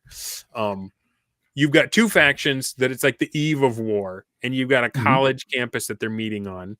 And you got the dean of students, and you got some students, and some of them were protesters, and they got locked up. And he still runs this game at cons. Right? But it was such a leap, because instead of me being in charge of a whole army, now I'm in charge of one person. And everybody, it's a social game, and everybody has goals and objectives they're trying to get from each other. It's kind of like a game of diplomacy, right? Where you need to make alliances and stuff. Yep. And that was the change in mindset that we needed to go from a war game where you're in charge of a force to you are a faction of one, and you're in charge of one warrior, and you're going down into the dungeons under, the tunnels under a dungeon to try and save the princess and get the loot and all that kind of stuff. So I recommend watching it. It's a fun watch too. They do a good job with it. And so the problem, you asked, what was the problem between the Golden Age and now? The problem really showed, it seems, in what was called Brovenloft. This is when I first started getting into it. It was Halloween a couple of years ago. And we were playing, they were playing one of these massive, like they decided, in the old, it started with Ravenloft, but then they did the Domains of Dread, and every domain had its own like Hammer film monster. They had a mummy one, they had a, ghost, they had a Frankenstein, they had all that stuff, right? And we were like, that was the stupidest thing they could have done to separate them all from these planes that'll never touch. What if we had there was one dark domain and all of them are in it? And we've got our vampire, and we've got our mummy lord, and we've got all of them, and they're trying to carve it up between themselves. And so one poor guy, Kes Calvitis, volunteered to run it, and it just about ruined him. And it is legendary, the things that happened in Brovenloft. You had an army of elves on griffins or hippogriffs or something like that attacking, and the guy said, aha, I've got a wand of sleep. And they're like, elves don't fall asleep. And he's like, yeah, but your mounts do. And then all the griffins fell out of the sky, like a whole army. The mummy had like these zombies that he had, was it skeletons or zombies? I can't remember. that he had they'd marched, that he had cast continual light on the zombies, and then they just marched down this whole road and just stood in a line. And so they're like street lamps going down, like just crazy stuff. And everybody went nuts for it. The X lit up with memes. There were rap battles between Kangsta the rapper. That was the Mummy Lord, was the Kangsta rapper. And Nice. he was doing rap battles with with a few of the other players. And I actually have that. Like, they actually went and published the relics of the Kangsta. Just crazy stuff went down. Crazy stuff went down, but it eats the DM. There's just too much. And then we had another one that was going to be like the next Brovenloft, and it was called what was it called? It was Curator's Game with the crab people, based on Yoon Soon. I can't believe I cannot remember anywhere. It's just this unblinking camera. It's Friday. Me on the spot. Usually I'm asking questions and letting the other people talk. Now it's your turn to be on the other side. Yeah. This is good for me, actually. This is good for me so that I know what it's like when I have people on. But yeah, it ate the DM, and he pretty much flamed out. He was like one of my first episodes when I had the players come on, and I had him come on and share their stories of what it was like. And so we had to like go back to basics and say, all right, this thing is lightning in a bottle. Everyone that plays it really enjoys it and loves it, but the DM cannot keep up. Oriental Adventures. Thanks, Czar Bombadil. You were playing with me in that, Czar. He's like, Oriental Adventures, man. Stormbringer. Sorry, nobody. Everyone's so frustrated watching me now. I'm not doing a good job representing. But we had to. So Jeffro was unhappy. He was like, we need to go back. We need to figure this thing out. And so, again, united front to the bullies, to the ankle biters online, but we are innovating, and we are practicing, and we're experimenting, and we're seeing what works and what doesn't, and going back and trying it. And so Jeffro came up with something he called the Battle Braunstein. So at the time, we thought that we were honoring Wesley by calling these things Braunsteins, because that was the original game, right? Mm-hmm. And I read to you, they said the Blackmore was a medieval Braunstein. They called everything Braunstein back then because they didn't have any other framework for it, right? Yeah. I have since learned that Wesley does not take that as honor, that we call it that. I've heard that. He is like, no, Braunstein is a very specific game. It's got Prussians in it. It takes place in one night, and it doesn't continue. You reset it and play it all over again the next time you play it. And he's been running it at cons. And I hope they do get it codified and published, and I will be the first one to buy it. And he doesn't pronounce it Braunstein like we do. He calls it Braunstein, which is probably how they're correct. So in my mind, you spell it different, it's a different thing. But so I've been calling it like whatever, like if when B-Dubs ran one, it was a Dubstein. And when Harmony runs when it's a Gingerstein, I've been trying to make sure not to. I don't want to honk off the guy that came up with this, because I feel like it's awesome. But what we found is that if you play the type I was describing has come to be known as a type 3 Braunstein. Mm-hmm. And that's the one that eats DMs, and that's the one that will like end your campaign, because if you do it long enough, one player will come to dominance and will pretty much run roughshod over the rest. It's a war game, and there's going to be a winner. And when that happens, it flattens the campaign. And so the Battle Braunstein, what Jeffro called it, but the session, the type 1, is the idea that, okay, when the game gets flattened, we take out the big NPCs and we divvy them out, and we play one session. It's like diplomacy. It's either online or in your house, and we upset the apple cart, and we just, it's kind of rules light. Unless it gets into conflict, you don't really need to roll. It's just people talking to each other and diplomacy, backstabbing each other, making deals and agreements and stuff. And at the end of it, there's usually some big cathartic thing that happens. And it's just like magic. You play it long enough and it just happens. And then as a DM, okay, it's time to call it. We're not going to top that. And at the end, the game state has changed. And now you can go back to session play and let that become part of the history of your game. So it's not like Braunstein. because it's not a single night that you play over and over again. Yeah. It is part of an ongoing campaign that just keeps things lively and interesting. So that's kind of in a nutshell what the BroSR has been up to for the last 2 or 3 years, figuring out once you do this, then it lets this stuff happen, and the players love it and they go nuts, but then the DM gets eaten alive.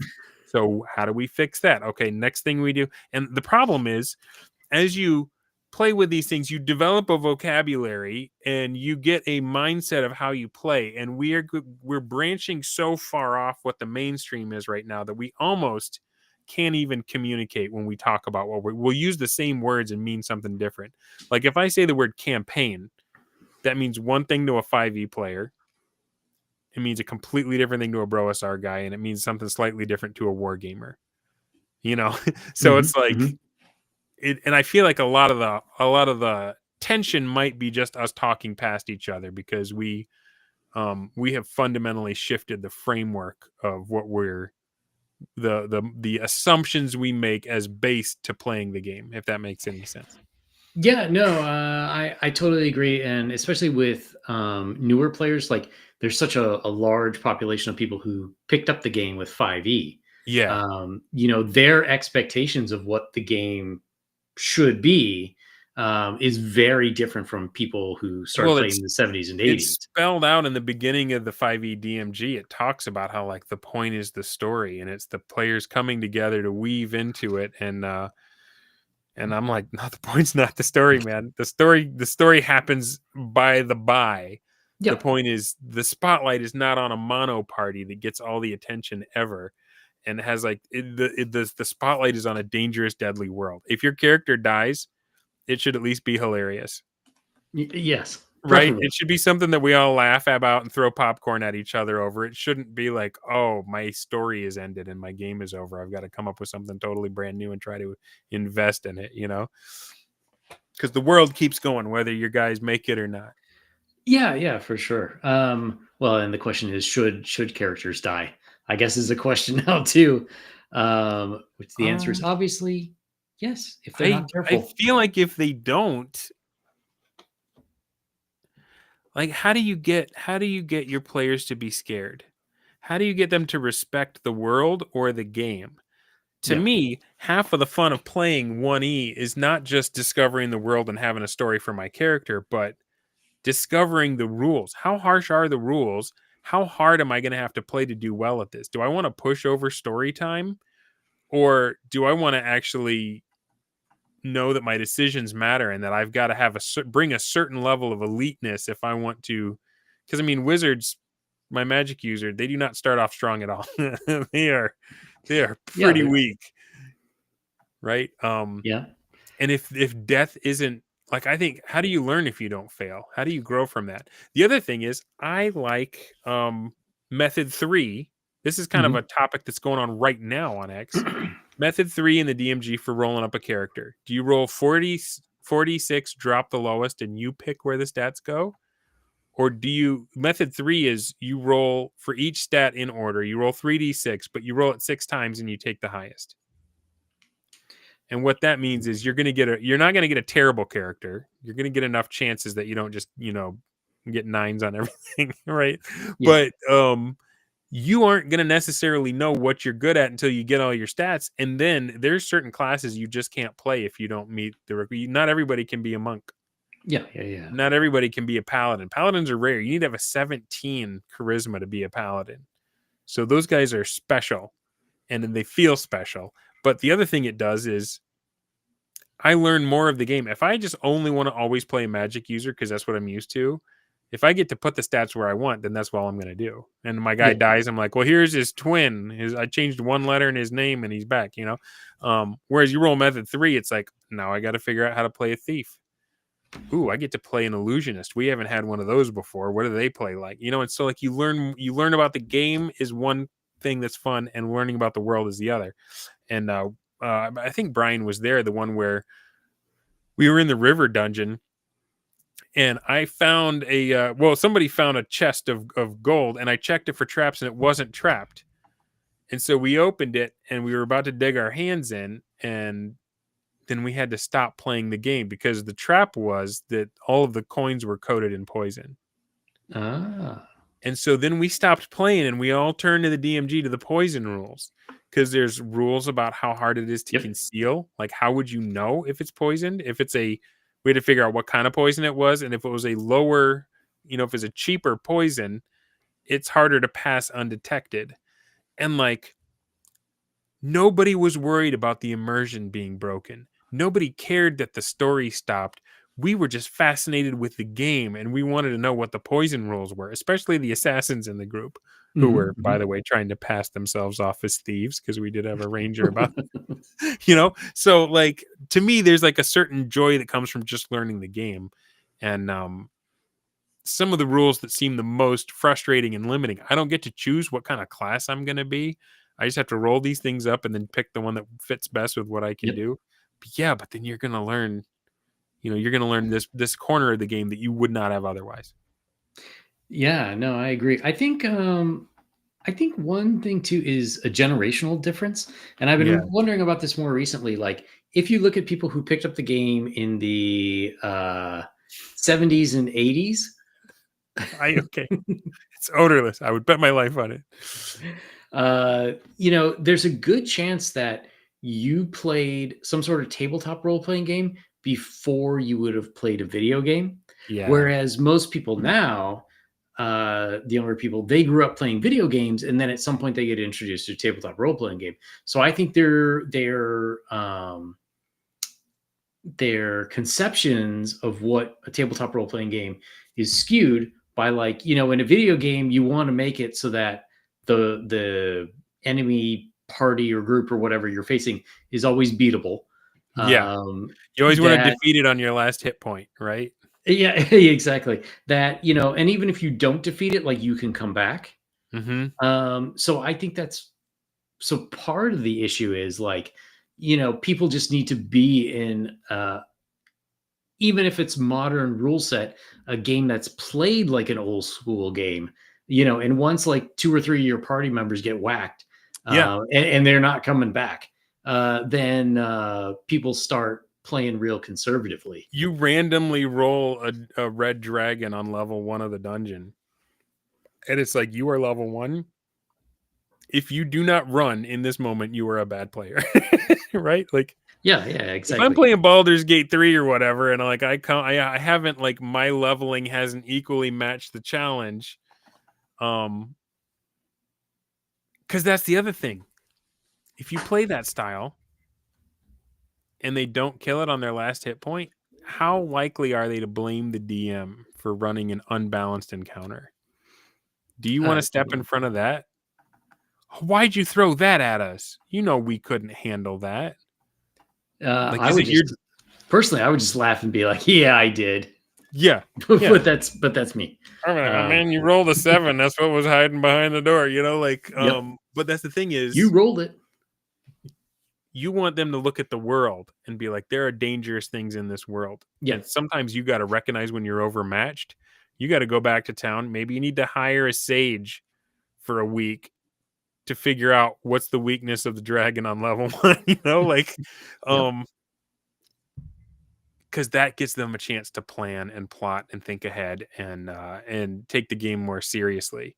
If they know that you're not softballing it, if they know that you're just going to say, this is what's out there, and you're going to play it to the best of your abilities, they may hate it at first because they're like, oh, he's wrecking the game. But later on, they'll realize, no, this is the game.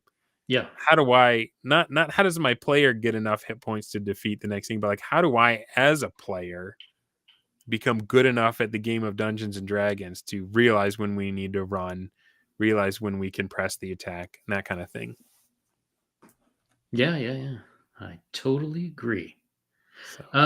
So for people who are interested in the BroSR, who are interested in old school gaming, what's your recommendation for, let's say, someone who's never played any tabletop role-playing games, and then someone who's used to a more modern system like 5e or, God help us, Draw Steel or Daggerheart or 5e or 5e 2024. Yeah. don't know. I've heard a lot of good things about Shadow Dark. I haven't investigated it yet, but I don't think you need to jump straight. Like I do think that 1E is the source. Mhm. Like that is the thing that we have been studying to unearth the forgotten secrets. But 1E is not an easy read. It is like the Mount No. Rushmore. I do have a recommended Mhm. method for reading it. Like I say, get the monster manual because that's the one that came out first. Read the opening section, read the treasure tables at the back, and then like 4 or 5 monster stat blocks. You don't need to read the whole thing the first time through. Then read the entire player's handbook, cover to cover. That one's easy. Then when you read the DMG, you need to read the player's handbook and the DMG side by side because the sections in the DMG don't make sense until you realize that it was written to line up. So read part of the player's handbook and then read that part in the DMG. So you get what the players are supposed to know and then what the DM knows. Make your way through that until you've gone through all the player creation stuff, and then you can read the DMG to the end, finish it. So there is a way to do it that's easier. But if you're brand new and you're like, I want to bring this to my table, there's no way I'm going to get my guys to read and understand a whole new game. Use some of these principles in your game. And if that's 5e, that's 5e. If it's Shadow Dark, it's Shadow Dark. But think about 1-to-1 time. Get yourself some Appendix N books. I would recommend, if you haven't read any of them, start with 3 Hearts and 3 Lions by Poul Anderson. It's a fast read. It's a wonderful read. If you don't want to read it, you can listen to it on audiobook. I use Hoopla. You can put in your library card in your local library and you can check out books and audiobooks. They have one, Bronson Pinchot actually reads it and he crushes the accents. I usually listen to audiobooks on like double speed to get through them quicker. I actually slowed him down to 1 because I was just the accents were delicious. That guy still got it. But yeah, read Appendix N, start playing with 1-to-1 time, start giving powerful NPCs in your campaign to your friends and just let them make up what they want to do. And then the other thing I would recommend, there's a free game called BROZER. You can go on Drive Through RPG. You get it for free. You go on Amazon. You can buy it at cost for what it costs them to print the book and ship it. But it is basically essays from the BroSR on how to incorporate the Braunstein mechanics, Braunstein type play into your game. So we've got, if you don't have any of that stuff, the book is full of factions that we play tested in our own games. And we just took the best ones and said, all right, we're going to throw them on an island. It's BROZER, Isle of War, and Winter. And I can even, I'll give you a shortened link in the private chat if you want to throw it out there. Let me go. It's https://tinyurl.com/browser isle. There we go. Even if you're not going to play with the factions that are in there, just read the articles and the mindset. And there's one more book I would recommend. It was Jeffro Johnson wrote it through Pilum. Is it Pilum Press or Pilum Press? But it's called You Can Win at D&D. And it doesn't have any of the bombastic energy or the dunking or anything like that. It's just him straightforward writing out his ideas. And it's illustrated by the guy that does Frug, Skylar Hernstrom. He's an amazing writer in his own right. But he's good at doodling and stuff too. So I would recommend reading those things and don't wait for permission. Don't try to get accepted in this group or that group or whatever. Just start playing with these principles, trying it in your own game, and then blog receipts. Yeah. Get a blog and just write your session reports and say, here's what happens when we started using encumbrance. Thank you, Brian. Pilum. Here's what happens when we started using encumbrance. Here's what happens when we started using 1-to-1 downtime. And remember, 1-to-1 downtime is when no play is happening. Your session will look just the same as it always does. It's just that it won't pause when you end. Right. At the end of the session, the game world goes on at 1-to-1 time with the real world. So you're not going to end in the dungeon, right? You're going to get all your loot when it's 11:30 and everyone's starting to look at their watches. Get your loot, run back to town, make any wilderness checks you need to on the way, and then get ready for the next adventure. And the other thing that does is, number one, you can do downtime like shopping. stuff that's boring as crap, you can do that Yeah. through DMs to the DM. You can just text him and say, I need to buy some boots, I need to buy a sword, that kind of thing. The other thing is, it I've doesn't tried. matter who shows up on game night. Mhm. You didn't pause in the middle of the story and now got to figure out why Joe's not here anymore. He either teleported out or you got a weekend at Bernie's corpse walk him through the dungeon like he's Joe Biden. No, just you start in town, you end in town, and then whoever's there next Thursday night, that's who's going back into the dungeon with you, right? Yeah. And then let us know how it goes. You can follow me on X. I cover your stories. If you run a Braunstein, chances are I will invite you on my show and all of your players to talk about it and share what it was like for you. Yeah, and there is the link to find Dundermoose on X, pinned in the chat on YouTube, I believe, if I still pin that right, is the link to his YouTube channel, which, of Mhm. course, you should go and look and see all sorts of things. And it's not only D&D, it's not only BroSR. There are tons of other Oh yeah. games. I Let's just got see. to play Horde Wars Advanced with the creator, DM Blackwall. I got to Yeah, drive over yeah. to his place and play that with him. So we Oh, talked about that. nice. The basic experts on a recent episode. So yeah, there's a lot more stuff. I will have people on my show that do not like the BroSR. And I will let them have their say and I won't argue with them. I will just sit there quietly and politely and let them share their so don't feel like I'm a total propaganda channel. And don't be worried if you have had bad experiences with them and you're like, man, I'd like to come on that show, but I'm not a bro guy. It's safe. I won't bite. I promise. I may disagree with you, but that's okay. Chat maybe, but Yeah. yeah. Well, your chat lights me up. They call me Timu Magnum PI over there. So what games are you looking forward to playing next? So here's the thing. I'm kind of painted into a corner, right? Because of the things that I have championed. It's a really specific way to play. But I'm playing in a game of Mothership with Scudder for Mike and Oh, Harmony Ginger and Night Danger, and I'm having a blast with that. And I'm interested in. I think it would be fun, and that's like I said. I bought a ton of back when I was in the OSR stuff. I bought a yard of books, and I'm like, I want to get some content out of that. So even though I don't, on the whole, usually recommend modules because I feel like the best games are stuff that you come up with your players. It's an alloy of your best players' best ideas. I do have a bunch of like Halloween one-shot type stuff that I'd be interested in. That I'm like, I want to play a few games of Delta Green and see what that feels like. I want to play Call of Cthulhu.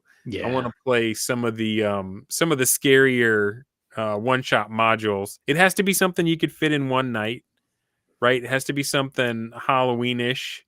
Mm-hmm.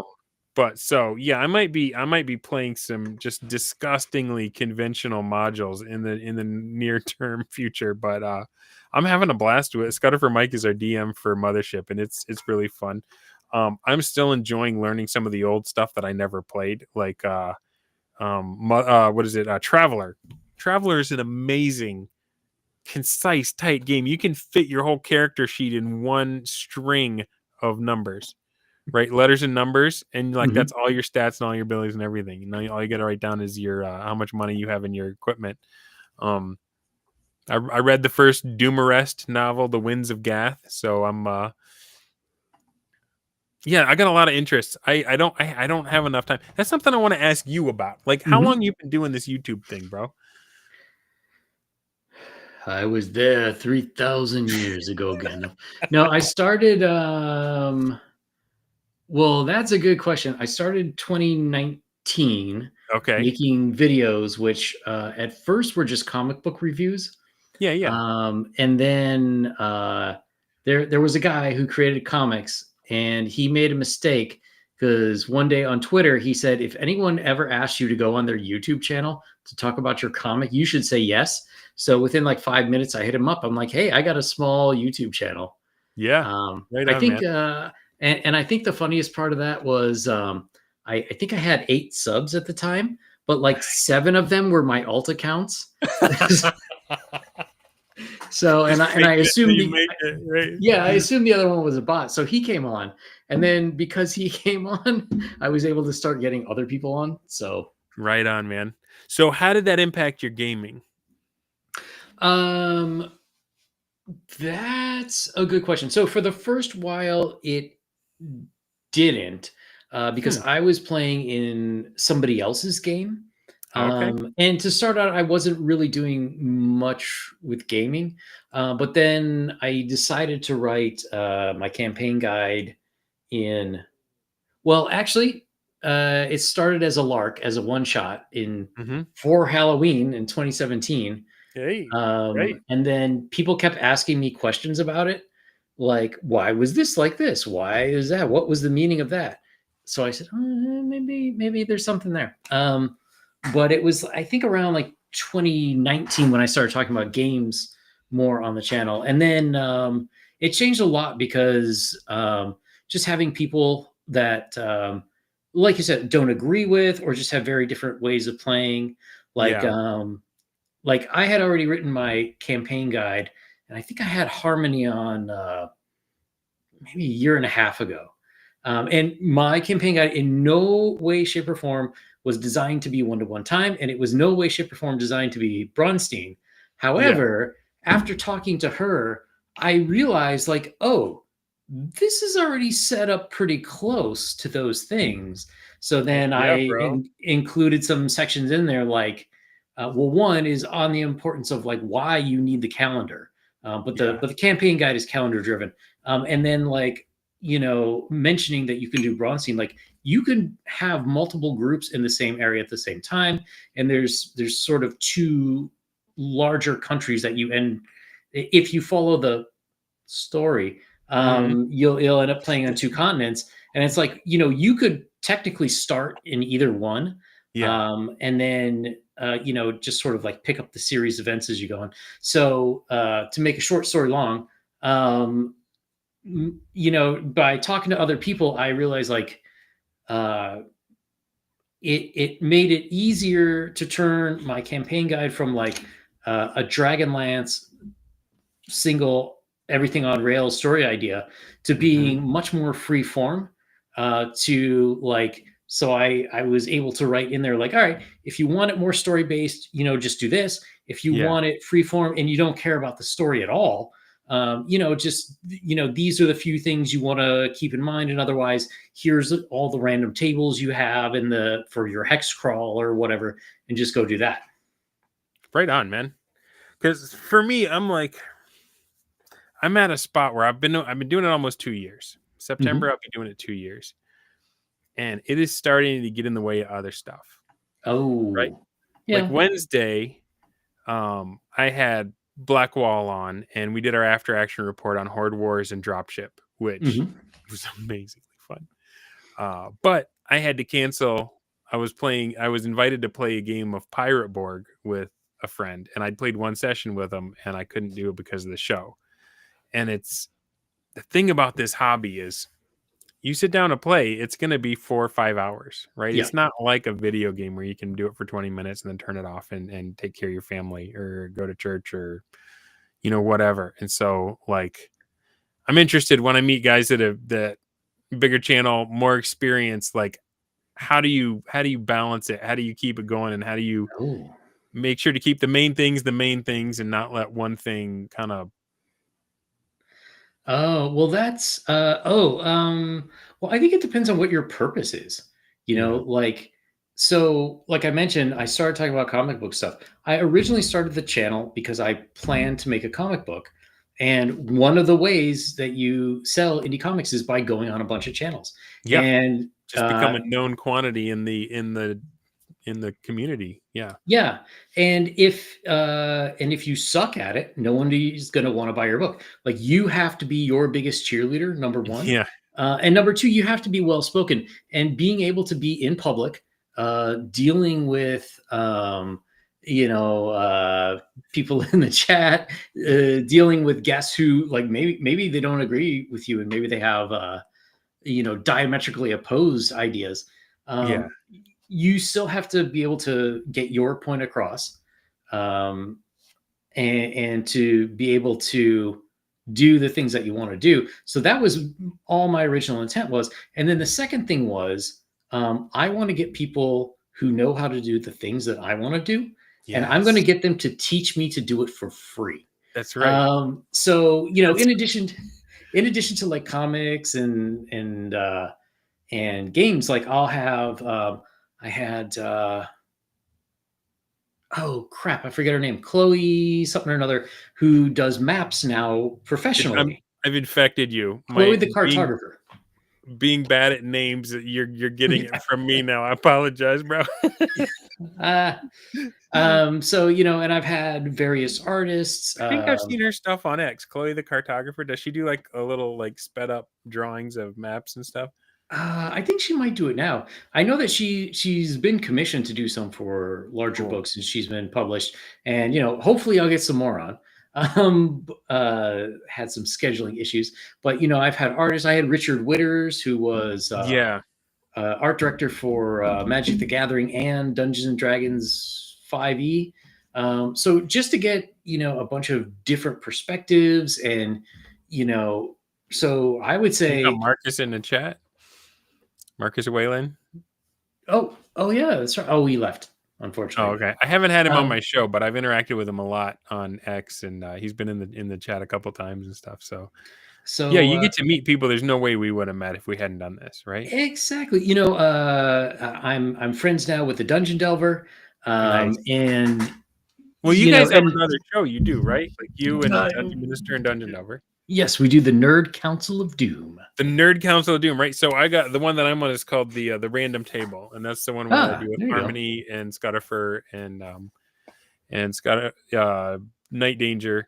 And I forgot to mention Jack McCarthy is also in the games that we play, the Mothership game that I'm playing. So that's another cool guy that I got to get to know from doing all this stuff.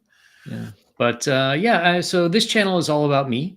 And things I want, even if it doesn't sound like it. So that's what I recommend you do with your channel. You know, make my channel all about you. Okay. I'm just kidding, bro. That's the way to So for me, it was my purpose was I found my way into this group that was doing very innovative things, and it was a very combative time. And there were a lot of people that got fascinated and tried to find their way in, and they just bounced off of it because they would lead by making declarative statements instead of asking questions, and then they would get counter signaled, and then the Twitter's just going to Twitter, right? And so I felt like I knew what it was like to be on the outside, just curious and trying to look over the fence. And I felt like I had this opportunity where I got to know these guys. I got to play with these guys. I got to play in Trollopolis. And I was like, I want to bring this to people that are curious on the outside. People that are like, I don't know what's going on there. It just looks like a lot of noise. Are these guys all jerks? Are they onto something? And I was like, this made my games better. I want to bring that to others. And so that's kind of when I was just like, man, I wish I was talking to Rick Stump and I was talking to the Black Lodge Games guys on X. And I was like, I wish that I was a talented YouTuber and I could interview people like you. And Rick was like, well, the Black Lodge Games were like, you just need to start. You just need to do it. And Rick was like, I'll be your first guest. And like, that was that. Rick has been playing first edition Dungeons and Dragons. He has the longest running campaign of anyone alive. It is amazing. Like when people say, well, I've been playing for 40 years, he's been playing the same campaign for 40 years, y'all. So he was an amazing first guest. And then yeah, it's kind of like I was talking to a guy named Dornell. They do another show, Dornell and Daddy Warpig. And Dornell said it's kind of like a friendship simulator. You get to just hang out and have fun with people you never met before, and then like by the end of the episode, it's pretty cool. Yeah, and I mean, at the end of the day, you know, you want people to be able to play fun games, right? Yeah. And the more people who are finding satisfaction playing the games, more likely you'll find a group. Yeah. Michael Dale Dunder reaching out the olive branch to the bro curious. And two, I wouldn't dismiss the fact that you have not been playing the game for 40 years. If I had to give a criticism to some of these people, it's you get very set in your ways after you've been playing for so long. But I Yeah. think that if you haven't and you're newer, I think it's easier to pick up on like, oh, this is different. I should investigate this more. And then I think it's also easier to explain to other people who are newer to these concepts, Yeah. like, hey, this is what you need to look into because it adds all these extra dimensions. Yeah.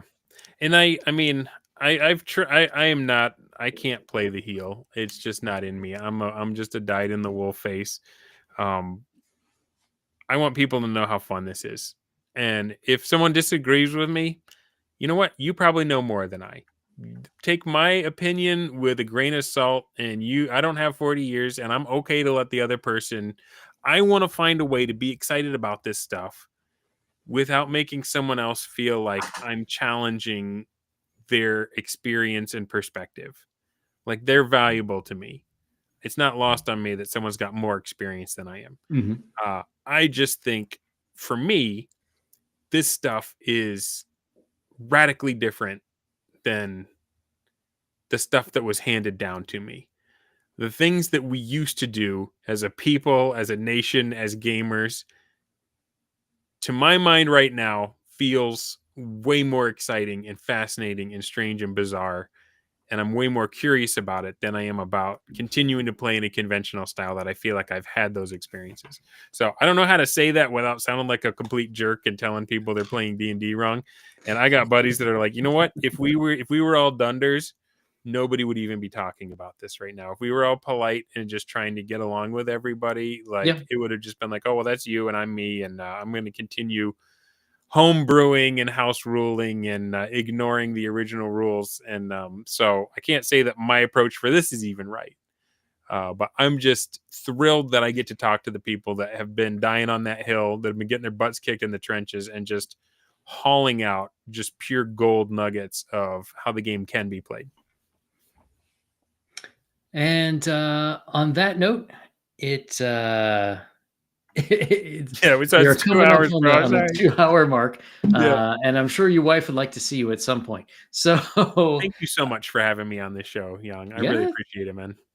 thanks for coming. It's a lot of fun. So, real quick, I will post again link to Dundermoose on X, Yep. and If you guys want that fire, if you feel like I am too political or too nice, Sunday night on my channel, I'm having B-dubs. The first time I had him on my channel, he roasted me good. So I think the title for that one is going to be you're playing D&D wrong. Or no, it's your campaign is terrible. So if you guys want the fire in your face, that's going to be on my channel Sunday night. This week is stacked. Maybe this is why I'm thinking about like balance and stuff. Sunday night is B-dubs. Monday night, I'm doing an after action report on an ongoing Type 2 Braunstein called Diplomacy by X. People were using Braunstein to play diplomacy on Twitter. Alchemic Raker was running that. So I got those guys. And then Tuesday, I got Chubby Funster coming on. He's got a new nice. Kickstarter. He's got a Shadow Dark vampire module. So he's going to be coming on to talk about that. So I got a lot of crap going down. I'm going to be exhausted. You guys are going to be sick of me. You're going to like beg me to shave the mustache because you just can't stand to look at it anymore. Nice. Well, everyone, if you have not, if you could please like this video, subscribe to the channel, tell all your friends about it, and they'll think you're really cool. And I will see you guys next week at some point. Yeah, and check out that campaign guide. You heard it here. You can play it either way, bro style or conventional. That's right. Empire.